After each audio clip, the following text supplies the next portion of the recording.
சில சமயங்களில் மனசில் ரெண்டு கருத்துக்கள் முரண்பட்டு நிற்கிற மாதிரி இருக்கும்.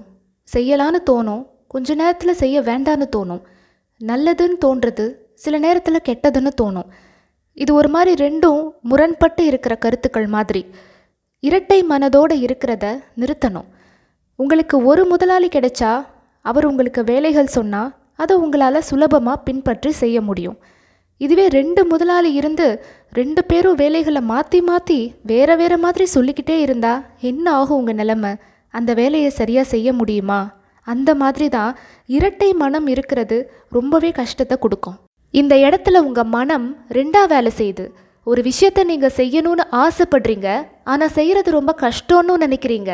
ஒரு விருப்பத்தையும் வச்சுக்கிட்டு அந்த விருப்பத்துக்கு ஒரு தடையும் இருக்கிறதாக நீங்கள் நம்பும்போது அங்கே ஒரு முரண்பாடு ஏற்படுது. உங்கள் மனம் பிரிக்கப்படுது. உங்களால் ஒரு அடி கூட நகர முடியறதே இல்லை. நீங்கள் இருந்த இடத்துலையே இருக்கீங்க. உங்கள் மனம் இப்போ ரெண்டாகுது. ஆனால் உண்மையிலே உங்கள் மனம் ஒட்டு மொத்தமாக ஒன்றா இயங்கணும். அது பிரிக்கப்படவே கூடாது. முடிவில்லாத சக்தியும் பிரிக்கப்படவே கூடாது. அப்படி பிரிஞ்சால் ஒன்று இன்னொன்று கூட சண்டை போடும். அந்த ஒன்று இன்னொன்று நிறுத்த முயற்சி பண்ணும். அங்கே குழப்பம்தான் நீடிக்கும். கடவுளோட சக்திக்கு எதிராக எதுவுமே கிடையாது. மனசில் ரெண்டு கருத்து இருந்தால் அது ரெண்டு மனசு மாதிரி இயங்கும். அப்படி இருக்கிற மக்களோட மனங்களில் குழப்பமோ தடுமாற்றமோ அதிகமாகிறத உங்களால் உணர முடியும். இந்த இடத்துல உங்கள் முழு சக்தியையும் வலிமையையும் அது கூறு போடுது. உங்களுக்கு ஒரு நல்ல ஆள் விருப்பம் இருந்துச்சுன்னா அதை செய்யாதன்னு சொல்கிற மனசை ஒதுக்கிட்டு அந்த விருப்பத்தை உங்களுக்கு கொடுத்த கடவுள் அதை நிறைவேற்றுறதுக்கான ஒரு வழியையும் உங்களுக்கு காட்டுவார்னு அதே நம்பிக்கையோட ஒரே ஒரு திசையில் மட்டும் போக கற்றுக்கோங்க. ரெண்டு மனசாக இருக்காதீங்க. ஒரு விஷயத்தை உண்மையிலே அடையணும்னு ஆசைப்படுறவனுக்கு நிச்சயமாக கிடைக்கும். அது மற்றவங்க கொடுக்கறதில்ல, அது அவனே உருவாக்குறது. மன அமைதியை உண்மையிலே விரும்புகிற ஒருத்தன் அதை கண்டிப்பாக அடைஞ்சே தீருவான். அவன் எவ்வளோ மோசமாக நடத்தப்பட்டிருந்தாலும் சரி, என்ன நடந்தாலும் சரி, ஞானம் அடைஞ்ச ஆன்மீக மனது உள்ள ஒருத்தனுக்கு இது எதுவுமே அவனை பாதிக்காது. எந்த வித்தியாசத்தையும் அவனுக்குள்ளே ஏற்படுத்தாது. தனக்கு என்ன வேணுங்கிறது அவனுக்கு நல்லாவே தெரியும். பகை, கோபம், வெறுப்பு, தீய எண்ணம் இதெல்லாம் தன்னோட மன அமைதியையும் இணக்கத்தையும் ஆரோக்கியத்தையும் மகிழ்ச்சியையும் தன்கிட்டேருந்து திருட அவன் அனுமதிக்கவே மாட்டான். மக்களோ சூழ்நிலைகளோ செய்திகளோ நிகழ்வுகளோ தன்னை வருத்தம் கொள்றதுக்கு அவன் அனுமதிக்கிறதே இல்லை. எப்படி அந்த மாதிரி முடியுது? தன்னோட வாழ்க்கையில் இருக்கிற குறிக்கோளை பற்றி நினைக்கிறது மூலமாக அவன் இதை சாதிக்கிறான். அப்படி என்ன குறிக்கோள் இருக்குது?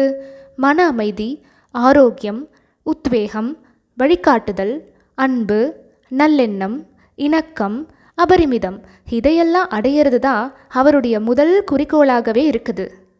அமைதியாக மனதை தெளிவுபடுத்திக்கிட்டு கடவுளின் அமைதி எனக்குள் பாய்ந்து ஓடிக்கொண்டிருக்கிறது அப்படின்னு சுயப்பிரகடனம் செய்யுங்க. பக்குவப்படாத மனம் எப்படி இருக்கும்னா அவங்கக்கிட்ட நிறைய சாக்கு போக்குகள் இருக்கும். மற்றவங்க என்கிட்ட பகை உணர்வோடு நடந்துக்கிறாங்க, மக்கள் என்ன சரியாக நடத்துகிறதே இல்லை, மக்கள் அன்பே இல்லாதவங்க, இரக்கமற்றவங்க, இந்த மாதிரியான பல சாக்குப்போக்குகளை சொல்லிக்கிட்டே இருப்பாங்க. இப்போ இருக்கிற இந்த நிலைமையில் இந்த இடத்துல இருந்துக்கிட்டு என்ன சிறப்பாக செய்ய முடியுமோ அதை சிறப்பாக செய்கிறது தான் உணர்ச்சி ரீதியான பக்குவம் இருக்கிற ஒரு நபருக்கான அடையாளம். கூட இருக்கிற மற்றவங்க அடிக்கடி தேவையில்லாமல் வாக்குவாதத்தில் ஈடுபடும் போதும், எரிச்சல் அடைகிற மாதிரி பேசும்போதும், சந்தேகப்படும் போதும், பிடிவாதமாக அல்லது பைத்தியக்காரத்தனமாக நடந்துக்கும் போதும் அவங்க உளவியல் ரீதியாக நோய்வாய்ப்பட்டிருக்காங்கன்னு அர்த்தம். ஒரு நல்ல பக்குவப்பட்ட மனிதன் மற்றவங்க கிட்ட மனிதாபிமானத்தோடும் புரிந்துணர்வோடும் நடந்துக்கிறான். அவங்கள அனுசரித்து போகிறான். மற்றவங்க நம்மளை கோபப்படுத்துகிறாங்க, வருத்தமடைய செய்கிறாங்க, நம்மளை சரியாக நடத்தலை, இந்த மாதிரி சொல்கிறப்ப நம்மளை நாமளே உண்மையிலே நேர்மையாக அலசி பார்க்கணும். நாம் இந்த கஷ்டத்தையும் தாமதங்களையும் தடைகளையும் பற்றி நினைக்கிறோமா அல்லது அதை எதிர்பார்க்கிறோமா அப்படிங்கிறத ஆராய்ச்சி செய்து பார்க்கணும். ஒருவேளை நம்ம எண்ணங்கள், சிந்தனைகள், காட்சிப்படுத்தி பார்க்குற விதம் எதிர்மறையாக கூட இருந்திருக்கலாம். நம்மளோட சொந்த மனதனுடைய படைப்பு விதியை புரிஞ்சுக்கும் போது நம்ம வாழ்க்கையை நாசமாக்குனதுக்கு மற்றவங்க மேலே குறை சொல்கிறத நாம் நிறுத்திடுவோம். நம்ம சொந்த சிந்தனைகளும் உணர்வுகளும் தான் நம்ம தலைவிதியை உருவாக்குது. நம்ம வாழ்க்கைக்கும் நம்ம அனுபவங்களுக்கும் வெளியில தான் காரணம் இருக்குதுன்னு நினைக்கிறோம். வெளியில இருக்கிற நபர்கள் மன நிம்மதியை கெடுத்துட்டதாக சொல்கிறோம். மற்றவங்களால நம்ம மகிழ்ச்சியை கெடுக்கவே முடியாது. ஏன்னா நம்ம சிந்தனைகள் தான் வெளியில பொருட்களாக பரிணமிக்குது. கடவுள் யாரு? அவர் எங்கே இருக்காரு? பிரபஞ்ச பேரறிவை உங்களால் பார்க்க முடியாது. அது வடிவமற்றது, உருவமற்றது. அதே மாதிரி உங்கள் மனதையும் உங்களால் பார்க்க முடியாது. உங்களுக்குள்ளே இருக்கிற அந்த பேரறிவு தான் கடவுள்.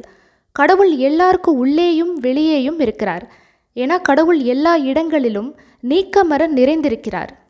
இன்னும் தெளிவாக சொல்லணும்னா, கடவுள் நம்மளுடைய சொந்த மனதிலும் விழிப்பு நிலையிலும் இருக்கிறார். அதாவது எப்போ நம்ம விழிப்பு நிலையில் இருக்கிறோமோ அந்த நேரத்துலலாம் கடவுள் தன்மையை உணர முடியும்.